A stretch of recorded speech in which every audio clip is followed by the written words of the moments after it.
ഞാൻ അഭിമാനിയായ ഹിന്ദുവാണ്. ഞാൻ ബീഫ് കഴിക്കാറില്ല. ട്വീറ്റ് ചെയ്ത് കങ്കണ റണാവത്ത് വെട്ടിലാവുന്നത് ഇത് ആദ്യമല്ല. മുൻപ് പലതവണയും ഇതുപോലെ ചില ട്വീറ്റുകൾ കങ്കണയെ കുരുക്കിയിട്ടുണ്ട്. ബീഫ് കഴിക്കുന്നെന്ന അഭ്യൂഹങ്ങൾ തള്ളിക്കളഞ്ഞാണ് കഴിഞ്ഞ ദിവസം നടിയും മാണ്ടിയിലെ ലോക്സഭാ സ്ഥാനാർത്ഥിയുമായ കങ്കണ റണാവത്ത് രംഗത്തെത്തിയത്. മുൻപ് ബീഫ് കഴിച്ചിരുന്നുവെന്ന് കങ്കണ തന്നെ നേരത്തെ പറഞ്ഞതായി കോൺഗ്രസ് നേതാവ് വിജയ് വാഡേത്തിവാർ പറഞ്ഞതിന് പിന്നാലെയാണ് നടിയുടെ പ്രതികരണം. ആരോപണങ്ങൾ ലജ്ജാകരവും അടിസ്ഥാനരഹിതവുമാണെന്ന് കങ്കണ ട്വീറ്റ് ചെയ്തു. താൻ ബീഫ് കഴിക്കാറില്ല, മറ്റ് റെഡ് മീറ്റുകൾ ഒന്നും തന്നെ കഴിക്കാറില്ല. തനിക്കെതിരെ പ്രചരിക്കുന്നതെല്ലാം അടിസ്ഥാന വിരുദ്ധമായ കാര്യങ്ങളാണ്. യോഗയിലും ആയുർവേദത്തിലും കേന്ദ്രീകരിച്ചുള്ള ജീവിത രീതിയാണ് കഴിഞ്ഞ 10 വർഷമായി പിന്തുടരുന്നത്. ഈ തന്ത്രങ്ങളൊന്നും തന്റെ പ്രതിച്ഛായ കളങ്കപ്പെടുത്തുകയില്ല. തന്റെ ആളുകൾക്ക് തന്നെ അറിയാം താനൊരു പ്രൗഡ് ഹിന്ദു ആണെന്നും ആളുകളെ തെറ്റിദ്ധരിപ്പിക്കാൻ ഇത് മതിയാകില്ലെന്നും കങ്കണ പോസ്റ്റ് ചെയ്തു.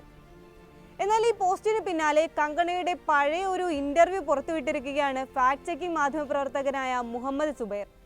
നിങ്ങൾ ബീഫ് ഇഷ്ടപ്പെട്ടിരുന്നുവെന്ന് പലതവണ ഇന്റർവ്യൂകളിൽ പറഞ്ഞിട്ടുണ്ടെന്ന് മുഹമ്മദ് സുബൈർ ട്വീറ്റ് ചെയ്തു.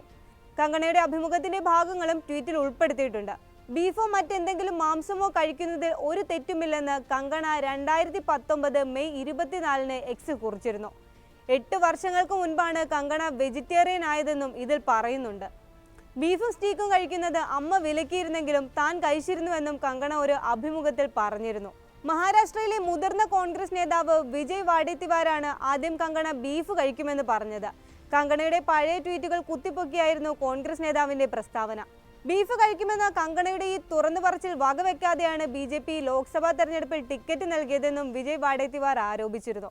ബീഫ് കഴിക്കുന്നതിൽ തെറ്റില്ലെന്ന് ചൂണ്ടിക്കാട്ടി കങ്കണ 2019 ട്വീറ്റ് ചെയ്ത ആ കുറിപ്പും പ്രചാരണങ്ങൾക്ക് ആക്കം കൂട്ടി. ഇതിന് പിന്നാലെയാണ് കങ്കണയുടെ വിശദീകരണവും അത് പൊളിച്ചുകൊണ്ട് ഫാക്ട് ചെക്കിങ്ങിന്റെ വരവും. 2021 മാർച്ച് 17 രാജസ്ഥാനി മട്ടൺ വിഭവമായ ലാൽ മാൻസിന്റെ ചിത്രമടക്കം കങ്കണ ട്വീറ്റ് ചെയ്തിരുന്നു. തന്നെ രാജകുമാരിയെ പോലെ പരിപാലിക്കുന്ന കാമുകനാണ് രാജസ്ഥാൻ. ബജ്റ റൊട്ടി, നെയ്, ലാൽ മാൻസ് എന്നിവ അടങ്ങുന്ന രാജസ്ഥാനി ഭക്ഷണം കഴിക്കുന്നത് തനിക്ക് എന്നും പ്രണയമാണെന്നായിരുന്നു കങ്കണയുടെ ട്വീറ്റ്. തേജസിന്റെ ഷൂട്ടിനിടയ്ക്കായിരുന്നു ഈ ട്വീറ്റ് പങ്കുവച്ചത്. രാജസ്ഥാനിലെ പ്രത്യേക മട്ടൺ കറിയാണ് ലാൽ മാൻസ്. 2019 കങ്കണ ബീഫ് കഴിക്കുന്നതിനെ കുറിച്ച് ട്വീറ്റ് ചെയ്തിരുന്നു. ബീഫോ മറ്റ് മാംസവിഭവങ്ങളോ കഴിക്കുന്നതിൽ തെറ്റില്ല, അത് മതവുമായി ബന്ധപ്പെട്ട വിഷയമല്ല എന്നായിരുന്നു ട്വീറ്റ്. ഈ ട്വീറ്റുകളാണ് ഇപ്പോൾ കങ്കണയ്ക്കെതിരെ വീണ്ടും ആയുധമാക്കിയിരിക്കുന്നത്. ലോക്സഭാ തെരഞ്ഞെടുപ്പിൽ ഹിമാചൽ പ്രദേശിലെ മാണ്ടിയിൽ നിന്നാണ് കങ്കണ BJP ടിക്കറ്റിൽ മത്സരിക്കുന്നത്. കങ്കണ റണാവത്തിന്റെ സ്ഥാനാർത്ഥിത്വവും വിവാദ പ്രസ്താവനകളും കൊണ്ട് ഹിമാചലിലെ ശ്രദ്ധേയ മണ്ഡലങ്ങളിൽ ഒന്നായി മാറിക്കഴിഞ്ഞു മാണ്ടി. ഗ്ലാമർ താരമെന്ന ജനപ്രീതിയും ജന്മസ്ഥലമായതുകൊണ്ടുള്ള പിന്തുണയും മാണ്ടിയിൽ കങ്കണയ്ക്കുണ്ട്. കങ്കണയ്ക്കെതിരെ രാജകുടുംബാംഗവും മന്ത്രിയുമായ വിക്രമാദിത്യ സിംഗിനെ ഇറക്കാനാണ് കോൺഗ്രസിന്റെ ആലോചന. ഏറെ നേരത്തെ തന്നെ സ്ഥാനാർത്ഥിത്വം പ്രഖ്യാപിച്ചതിനാൽ മണ്ഡലത്തിൽ ഒരു വട്ട പ്രചാരണം പൂർത്തിയാക്കി കഴിഞ്ഞിരുന്നു കങ്കണ. ഇതിനിടെയാണ് ബീഫ് വിവാദങ്ങൾ വീണ്ടും തലപൊക്കിയത്.